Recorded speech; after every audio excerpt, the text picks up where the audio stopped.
የምግብ ችግር አለ፣ የአልባሳት ችግር አለ፣ የንዋየ ቅድሳት ችግር አለ።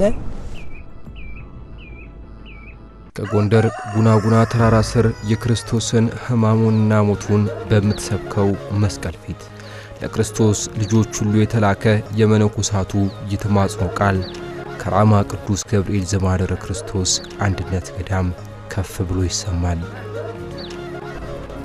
አሁን እኛ በጣም ችግር ውስጥ ወድቀናል። የውሃ እጥረትም አለ።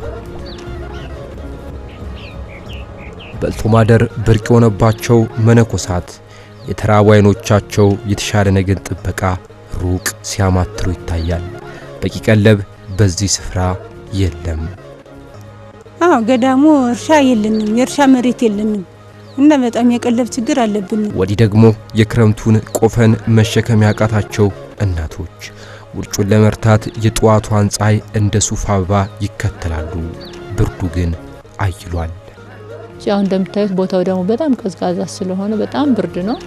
ያው የልብስ እጥረት አለብን። የመጠለያውን ቢሆን በአንድ መጠለያ ውስጥ 5-6 እየሆን ነው የምንኖር። በተዋበው ስፍራ ወይ ዜማ እያሉ በጣም የሚበሩ ተማሪዎች ረሃባቸውን የሚያስታግሱበት የእርሻ መሬት ባለመኖሩ ገሚሶቹ ጉባኤ ቤቱን ፈተው ተሰደዋል። ቀሪዎቹ ነገን በተስፋ ይጠባበቃሉ። ሁሉ የራማ ቅዱስ ገብርኤል ዘማህደረ ክርስቶስ አንድነት ገዳም መነኮሳት ፈተና በመሆኑ የኦርቶዶክሳውያንን ድጋፍ የሚሻበት ደረጃ ላይ ደርሷል። ገዳሙን ለመደገፍ በኢትዮጵያ ንግድ ባንክ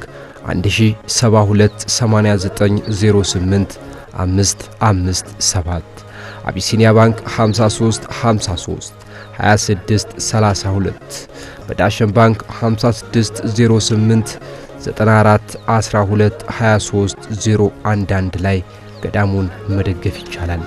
ለተጨማሪ መረጃ በ0920 13 42 61 ላይ በመደወል ገዳሙን ማግኘት ይቻላል።